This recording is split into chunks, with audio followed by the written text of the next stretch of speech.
नमस्कार. मी शेखर करमरकर. मित्रांनो, मागच्या भागात आपण असं पाहिलं, की रेझिस्टन्स बँड्स जे आहेत, ते आपल्याला फ्लेक्सिबिलिटी किंवा लवचिकता वाढवण्यासाठी वापरता येतात. आणि मागच्या भागात मी हेही सांगितलं होतं, की हे रेझिस्टन्स बँड्स हे आपल्याला ताकद वाढवण्यासाठी, आपलं मसल मास वाढवण्यासाठी देखील वापरता येतात. आता लोकांच्या डोक्यात साधारण कसं असतं, की जर आपल्याला पैलवान व्हायचं असेल, आपली बॉडी बिल्ड करायची असेल, आपले मसल्स वाढवायचे असतील, तर आपल्याला जिममध्ये जायला पाहिजे. कारण जिममध्ये काय असतं, की वेगवेगळ्या प्रकारची मशीन्स असतात. वेगवेगळ्या आकाराचे, प्रकारचे वेट्स असतात, म्हणजे डंबेल्स असतात किंवा बार असतात किंवा त्याला जे अटॅच करता येतील असे वेट्स असतात आणि मग त्याच्यामुळे आपल्याला बॉडी बिल्ड करता येते. आता उदाहरणार्थ म्हटलं तर डंबेल मी उचलला, तर माझे बायसेपसाठी, ट्रायसेपसाठी तो मी वापरू शकतो किंवा बेंच प्रेस असतात किंवा वेगळ्या प्रकारची मशीन्स असतात. आणि मग ही मशीन्स काही आपल्याला घरी आणता येत नाहीत. कारण एक मशीनला खूप जागा लागते, खूप पैसा लागतो आणि तेवढा काही एक माणसाला किंवा एका कुटुंबाला सुद्धा लागत नाही कधी. म्हणून आपण जिममध्ये जायला लागतं. परंतु मी जसं मागच्या भागात सांगितलं, की हे सगळं न करता आपल्याला जिममध्ये न जाता सुद्धा फक्त हे रेझिस्टन्स बँड्स किंवा हे जे सिलिकॉनचे बनलेले रेझिस्टन्स बँड्स किंवा इलास्टिक बँड्स आहेत, ते वापरून आपल्याला सगळं करता येतं. तर मागच्या वेळेस मी अशा प्रकारचे बँड्स दाखवले होते. हा निळा बँड आहे. हे वेगवेगळ्या साइजेसमध्ये म्हणजे जाडीमध्ये येतात आणि त्याच्यावर लिहिलेलं असतं, की ह्याच्यावरती पाऊंड किंवा किलोत असं लिहिलेलं असतं, की हा बँड किती वेट घेऊ शकतो. उदाहरणार्थ ह्यात असं लिहिलं आहे, की ह्याची क्षमता 15 ते 35 पाऊंड एवढ्या वजनाची आहे. मग आता कसं असतं, की आपले सगळे मसल्स काही सारख्या आकाराचे नसतात. म्हणजे उदाहरणार्थ बायसेप्स, ट्रायसेप्स, क्वाड्रिसेप्स हे तसे मोठे मसल असतात. परंतु बरेचसे छोटे मसल पण आपल्या बॉडीमध्ये असतात, जे रिस्ट जॉइंटवर काम करतात, अँकल जॉइंटवर काम करतात. तर अशा मसलसाठी मग कमी क्षमतेचे बँड्स लागतात.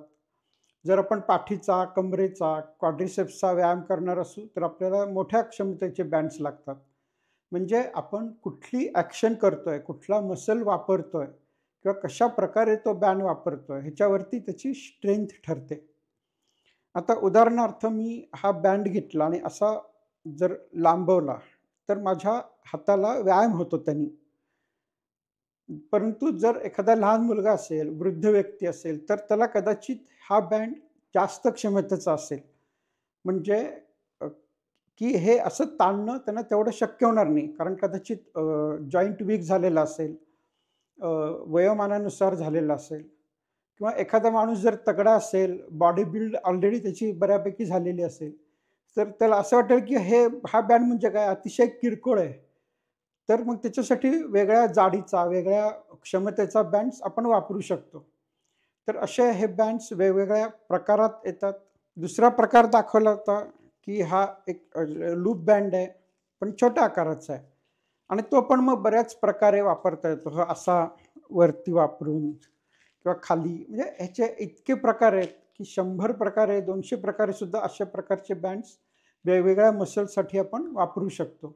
आता आपण व्यायाम करतो, त्याच्यामुळे आपल्या मसल्सची स्ट्रेंथ किंवा ताकद वाढते. तर हे कशामुळे होतं? आपल्या मसलचा आकारसुद्धा वाढतो. हे कशामुळे होतं? तर जेव्हा आपण व्यायाम करतो, ते 2 प्रकारचे व्यायाम असतात. एकाला आपण म्हणतो आयसोमेट्रिक एक्झरसाइज आणि दुसरा जो प्रकार आहे त्याला म्हणतो आयसोटोनिक एक्झरसाइज. आता आयसोमेट्रिक मेट्रिक म्हणजे मेजरमेंट किंवा त्याचं मोजमाप, आकारमान. तर जेव्हा आपण आयसोमेट्रिक एक्झरसाइज करतो, तेव्हा आपली बॉडी हलत नाही. म्हणजे जॉइंट्स हलत नाही. जॉइंट आहे जागच्या जागी, तरी पण तो व्यायाम होतो. तर ते कसं काय होतं? आता समजा हा बँड आहे आणि हा मी असा ताणला आणि ताणलेल्याच अवस्थेत मी असा धरून ठेवला. तर माझा आत्ता जॉइंट हलत नाहीये. कुठलाच जॉइंट हलत नाहीये. तरीसुद्धा माझ्या शोल्डरवरती त्याचं प्रेशर येतंय आणि त्या प्रेशरमुळे जरी माझा जॉइंट हलत नसेल, माझ्या मसलचं मेजरमेंट बदलत नसेल तरीसुद्धा तो व्यायाम होतो आहे. आता उदाहरणार्थ समजा मी एक अतिशय मोठा डंबेल आहे, म्हणजे 50 पाउंडाचा डंबेल आहे आणि तो खाली उचलायला गेलो, तर तो हलणारही नाही आहे मला. परंतु जर मी ती उचलायची ॲक्शन कंटिन्यूअस करत राहिलो, तर माझ्या त्या मसल्सला ताण पडतो आणि त्याच्यामुळे तो व्यायाम होतो आणि तो मग मसल डेव्हलप होतो, मसलची स्ट्रेंथ वाढते. म्हणजे आपला जॉइंट न हलता सुद्धा त्याचा व्यायाम होऊ शकतो. त्याला म्हणायचं आयसोमेट्रिक एक्झरसाइज. म्हणजे उदाहरणार्थ आपण एका भिंतीपाशी उभारलो आणि भिंत ढकलतोय. भिंत ढकलली जाणार आहे का? नाही जाणार आहे. तरीसुद्धा आपण व्यायाम करतोय त्या भिंतीविरुद्ध. आपलं अंग हलत नाही आहे. फक्त आपण जोर देतोय त्याच्यावरती. तर अशा प्रकारचे जे व्यायाम असतात, त्यांनी सुद्धा मसल बिल्ड होतात. आणि जर मी हा बँड असा धरला आणि असा मूव्ह केला, म्हणजे त्याची हालचाल केली अशा प्रकारे, म्हणजे हे बायसेप्सची हालचाल आहे. ही जी डंबेलनी आपण करतो तीच आपण रेझिस्टन्स बँडनी करू शकतो. म्हणजे मागच्या जसं मी म्हटलं, की जिममध्ये जी काही इक्विपमेंट्स म्हणा, मशीन्स म्हणा उपलब्ध असतात, तर त्या सगळ्या प्रकारचे व्यायाम आपल्याला रेझिस्टन्स बँड्सवरती करता येतात. आता हा जो बायसेप्सचा मी मूव्ह करतो आहे, तर त्याच्यामुळे माझा बायसेप्स हालतोय. पण बायसेप्सचा जो टोन आहे, म्हणजे तो किती कॉन्ट्रॅक्ट होतोय हा सेम राहतो. त्याला म्हणायचं आयसोटोनिक एक्झरसाइज. पण हा मूव्ह होतोय, म्हणजे ह्याची मूव्हमेंट होत असल्यामुळे मेजरमेंट बदलतंय त्याचं, परंतु टोन बदलत नाहीये. मग अशा प्रकारचे एक्झरसाइजसुद्धा अतिशय चांगले असतात. त्यांनी मसल स्ट्रेंथ वाढते, त्याची पॉवर वाढते आणि त्याचं आकारमानसुद्धा वाढतं. तर त्या रेझिस्टन्स बँड्स आपल्याला ताकद वाढवण्यासाठी वापरायचे असतील, तर कोण वापरू शकतं? की अगदी 15 वर्षाच्या मुलापासून 90 वर्षाच्या वृद्ध व्यक्तीपर्यंत कोणीही हे वापरू शकतं. रादर ते वापरावेत असं माझं म्हणणं आहे. कारण इव्हन म्हातारपणीसुद्धा जर आपण हे बँड्स वापरून घरच्या घरी व्यायाम केला, तर मग आपल्या मसल्सची क्षमता शाबूत राहते. कारण म्हातारपणी कसं असतं, की फॉल म्हणजे कुठेतरी अडखळून पडलाय किंवा धक्का लागून पडलाय आणि फ्रॅक्चर झालंय. असे प्रकार खूप वाढतात आणि तसे जर व्हायला नाही पाहिजे, तर आपल्या मसलची ताकद ही म्हातारपणात सुद्धा शाबूत राहिली पाहिजे आणि जे यंग लोक आहेत, त्यांच्यासाठी ती पॉवर वाढत राहिली पाहिजे. मसल्स वापरात राहिले पाहिजेत. त्याच्यामुळे हे रेझिस्टन्स बँड आपण रोज किंवा आठवड्यातनं एक 3-4 दिवस तरी वापरावेत. आता रेझिस्टन्स बँड आपण जेव्हा एखाद्या मसलसाठी वापरतो, म्हणजे आता मी उदाहरणार्थ इथे बायसेप्स दाखवतोय. तर आपण एक एंड अटॅच केलंय आणि दुसऱ्या बाजूनी मी ते वर ओढतोय. म्हणजे माझा हा बायसेप्स ॲक्ट होतोय आणि त्याचा आपण व्यायाम केला जातोय. तर मग ह्याच्यामध्ये 2 प्रकार आहेत, की एकतर एक एंड अटॅच करून मी हे खालीवर करत राहणे किंवा त्याची मूव्हमेंट करत राहणे. हा व्यायामाचा एक प्रकार आहे. किंवा दुसरा प्रकार असा आहे, की हे ताणलेल्या अवस्थेत असंच धरून ठेवायचं. किती वेळ? तर साधारण 30 सेकंद ते 60 सेकंद, म्हणजे अर्धा ते 1 मिनिट असं धरून ठेवायचं.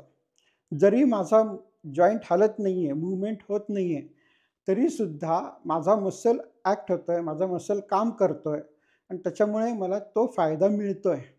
हे तुम्ही दोन्हीपैकी कुठलाही प्रकार वापरू शकता, की तुम्ही आयदर मूव्हमेंट करू शकता किंवा ओढून धरायचं असंही करू शकता.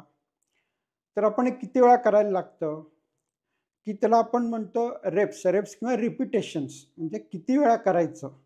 तर एका वेळेस साधारण 10 ते 12 वेळा आपण असं करतो. ह्याला म्हणायचं एक सेट, म्हणजे 10 किंवा 12 वेळा केलं त्याला एक सेट म्हणायचं. आणि मग असे 2 किंवा 3 सेट तुम्ही एखाद्या मसलसाठी किंवा एखाद्या मसल ग्रुपसाठी वापरू शकता. आता हे रेझिस्टन्स बँड का वापरावेत? कारण एकतर ते स्वस्त पडतात. म्हणजे एकदा तुम्ही बँड आणले, ते सुद्धा सगळेच्या सगळे आणायला लागतात असं नाही. तुम्ही 3 आणले, 4 आणले किंवा 5 आणले, म्हणजे तुमच्या गरजेप्रमाणे किंवा बजेटप्रमाणे हे मागवले. त्याचे सेट पण मिळतात बाजारात किंवा इव्हन ऑनलाईन पण मिळतात. म्हणजे Amazon किंवा Flipkart सारख्या वेबसाईट्सवरती. तर एकदा तुम्ही हे बँड्स मागवले, की तेवढाच खर्च आहे. नंतर त्याला काहीच खर्च नाही आहे वेगळा. त्याच्यामुळे जिमची मेंबरशिप दरवेळेस भरायला लागते किंवा इक्विपमेंट्स वेगवेगळी सारखी आणायला लागतात. असं काहीच करायला लागत नाही. हे जागा खात नाही. म्हणजे एकदा तुमचे 4-5 बँड्स आणि ते बँड आपण दरवाजाला लावण्यासाठी जो मागच्या वेळेस दाखवलं होतं, तर तो अँकर म्हणतात त्याला. तो अँकर आणि ग्लोव्हज तर कुठलेही वापरू शकता तुम्ही. तर तेवढे एकदा आणले, की मग त्याला विशेष जागा लागत नाही. म्हणजे जशी आपल्याला एक-एक इक्विपमेंटला जागा लागते, तशी ह्याला जागा लागत नाही आणि ह्याच्यामध्ये सगळेच इक्विपमेंटचं काम आपण करू शकतो.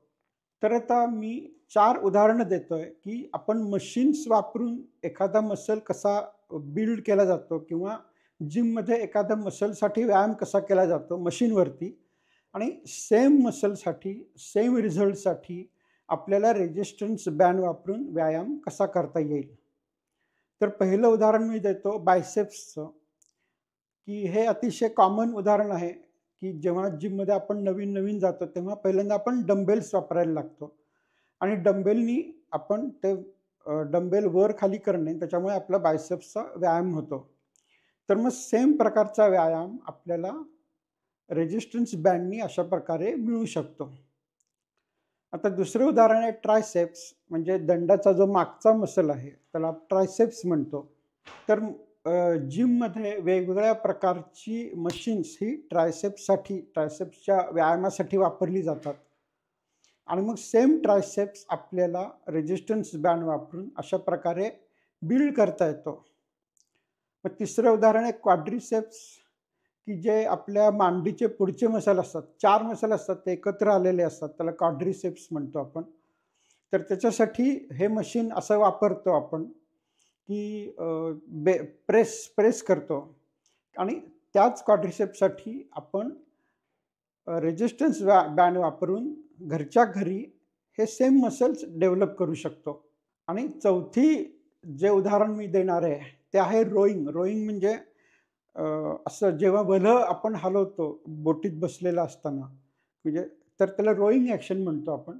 त्याच्यामध्ये पाठीचे बरेच मसल्सचा व्यायाम होत असतो. तर ह्या रोईंग ॲक्शनसाठी जिममध्ये बरीच वेगवेगळ्या प्रकारची मशीन्स असतात. ती वापरून आपण हे रोईंग ॲक्शन्स करून पाठीचे मसल व्यायाम करू शकतो आणि सेम प्रकारचा व्यायाम आपल्याला रेझिस्टन्स बँड वापरून घरच्या घरी पण अशा प्रकारे करता येतो. म्हणजे आता ही जी मी 4 उदाहरणं दिली, तर तशी प्रत्येक मसल जवळ-जवळ म्हणजे तो पाठीचा असेल, कमरेचा असेल, पायाचा असेल, तर ही सगळी प्रकारची मसल्स आपल्याला रेझिस्टन्स बँड वापरून व्यवस्थित डेव्हलप करता येतात आणि जर तुम्ही आठवड्यातून 3, 4, 5 वेळा ही वापरली, तर त्याच्यामध्ये एक साधारण कसं आहे, की रोज आपण व्यायाम नाही करू शकत एखाद्या मसलचा. म्हणजे समजा आज मी बायसेप्सचा व्यायाम केला, तर मग उद्या तो होत नाही कारण मसल थोडा सोर झालेला असतो किंवा थोडा दुखत असतो. तर मग काय करायचं, की एक दिवस हाताचे किंवा खांद्याचे, पाठीचे व्यायाम करायचे आणि दुसऱ्या दिवशी मग पायाच्या मसलसाठी व्यायाम करायचे. मग तिसऱ्या दिवशी तुम्ही रनिंग करा किंवा दोरीच्या उड्या मारा किंवा फिरायला जा आणि मग पुन्हा चौथ्या दिवशी तुम्ही हाताचे व्यायाम करा. म्हणजे जर आपण असे मसल्सचे ग्रुप वेगवेगळे डिव्हाईड केले आणि वेगवेगळ्या प्रकारचा व्यायाम केला, म्हणजे कधी तुम्ही स्विमिंग करा, कधी जिममध्ये जा किंवा बँड वापरून घरी काम करा. एकदा हाताचे करा, एकदा पायाचे करा किंवा एखादा कमरेचे करा. तर असं डिव्हाईड केलं, की त्या पर्टिक्युलर मसलवरती किंवा मसल ग्रुपवरती कंटिन्युअस प्रेशर येत नाही. कंटिन्युअस झीज होत नाही त्याची आणि मग थोडा रेस्ट मिळाला, की तो मसल व्यवस्थित डेव्हलप होतो, बरा होतो, सोअरनेस कमी होतो त्याचा आणि मग आपल्याला एकंदरीत पूर्ण शरीराचा व्यायाम व्यवस्थित त्याच्यामध्ये होत असतो.